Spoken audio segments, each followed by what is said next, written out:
Hey guys, it's me, cyoubx, and today we're going to be finishing up the F2L tips and tricks series. So we're going to be covering three basic things. The first is keyhole, and from that we have sort of the opposite. I don't actually know what it's called. I'm assuming it's something like reverse keyhole or keyhole for edges. I'll talk about it as I get there. And the last one is going to be basic block building techniques, but applied to F2L. This one will probably be the hardest of the three, but I doubt any of you will have problems with it. And like the other ones, none of these have algorithms. It's all very intuitive. So first we start off with keyhole, which is something most of you probably know. What you do is you first form the cross, and then instead of solving all four corners in the beginner method, you only solve three of them and you leave one of them empty. This is called the keyhole. And from here, so you see this corner, we do not solve this yet. All you have to do is find the edge that goes here, for instance. Make sure these are different colors, so don't do this. This would be the same color. Make sure these are different, aka these two are the same. Put the keyhole where the slot is, do something like an RU prime, R prime to place the edge in, and then restore the keyhole to the empty slot. I'll give you one more example here. These are different colors. Keyhole's here, slot is here, so we move the keyhole to the bottom. We insert the edge, and then we return the keyhole. Keyhole is useful sometimes in F2L because after cross sometimes you get some corners solved and you see the edges and the corners there. You can just use a quick keyhole. Sometimes you'll have 2 or 3 keyholes, but the idea is you just use an empty slot as your buffer. From that we have a very similar case. This time we have the edge in place, but we want the corner where it's supposed to go. So it's the same idea, except now instead of our keyhole being the corner, we have the keyhole as the edge. So see how this edge is in place? We want this corner down here without messing this up. So a lot of people would probably move this corner back here and pair like so, but you don't have to do that. An easier way is to do something like an E move like this, or you can just do a small turn followed by a big turn like this. So the idea is you get the keyhole edge right here, place the corner in, and then restore the keyhole back to here. So now the edge was moved back here, you move it back and the corner's in place. I'll show you another example. This time the keyhole is on this side and we want the corner down here, so you just move this away, insert the corner, move the edge back, and then you paired this up. So pretty easy case. This last one only really has 2 or 3 variations. You have a corner here that's solved, and you have an edge here that's not solved, but it is oriented correctly. So you see these 2 colors are the same, and so if you ignore these corners, you see that you can actually solve this just by using R and L. So that's how we know the orientation is correct. If you don't care for jargon, all I'm saying is that these 2 colors are the same and the corner is solved. So to do this, assuming that these other 2 slots are filled, so this is your only access point, what you want to do is you see how these 2 form a block, and you want to match this one up with this. So it's almost like a fatsoon type thing. And so what you do is you can move to the top layer, which is always your buffer during F2L, move this aside, turn this back, and then you see how that matches, and then restore everything. So here it is again. So we have this type of shape.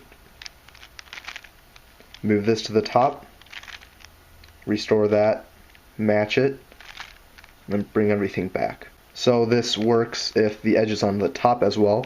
Again, make sure you have 1 empty slot. So here the corner is solved, and the edge is on top now instead of right here. So it's the same principle. You want to move this to the top, doing an R2 or L2. Move it aside like this. You can either do a U2 or just a U. It really doesn't matter too much. You want to position this again in the front right or the front left, depending. Match and restore. Here it is again. So we have it on the top. Bring this on the top. Oops, sorry. Bring this in the front so that you can match and restore. These 3 cases are ones that show up a lot, but I would say that they're fairly optional. Keyhole is something I use a ton. This other one, like the reverse keyhole or the keyhole for the edges, I don't really use it that much just because I'm not a fan of using small u I don't know, it's just my style, but it is helpful to know. And this last one is really useful if you're looking into extended cross type things. It's something that you use a lot. That last case is also really useful because it's used in big cubes a lot for both centers and edge pairing. The idea is that whatever you have solved is called a block. You hide it, position the edge or the centerpiece to where it needs to go, and then you can bring the buffer back up. So you have something like this, and sometimes you'll have the block solved here, so you want to just move this middle layer away and then bring everything back up. So this last case is really nice to know, especially if you're into big cubes. But yeah, these three cases are pretty important. I would say optional, but important, and it's always nice to know different things. Obviously, I didn't cover every single F2L case. I highly encourage you to check out some other F2L videos that I'll put in the description. Those videos are ones that I watch, and they've influenced me quite a bit. For this series, I just wanted everything to be more conceptual, which is why I didn't do anything that was too algorithmic. And you should definitely check those out, though, if you want specific cases. I'm glad everyone really liked it, but I do have to end this series, so check in the description for other videos that are really well made regarding F2L tips and tricks. Thank you guys for watching that series. I know a lot of you enjoyed it and will be sad to see it go. I'm not too sad because here's the little secret that I didn't tell you during the video. I'm not very good at F2L. I know a lot of you are like, you're really fast or whatever, but honestly, my F2L is really basic. It's just not something that I'm necessarily proud of myself, so it's not something that I want to continue making. There are just so many other advanced F2L tricks and tips videos out there, and I don't feel qualified enough to make other ones, so please just check those out, and I'm done with the series. I'm going to be doing some other things though. I'm going to be doing some mini tutorials that are going to be 30 seconds to a minute, and each time I'm just going to demonstrate, say, an algorithm like an OLL or PLL in order to show you two things. The first is what the actual algorithm is, or the trick, if I'm doing F2L.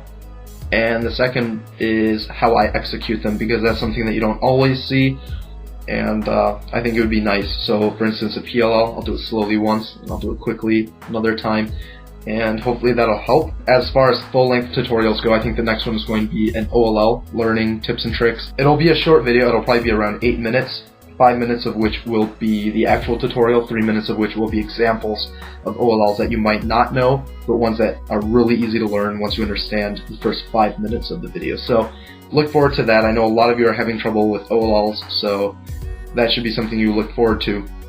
Please like this video, because I spend way too much time making videos on YouTube, and it would feel nice if you guys appreciated my efforts, so you can show that by liking the video.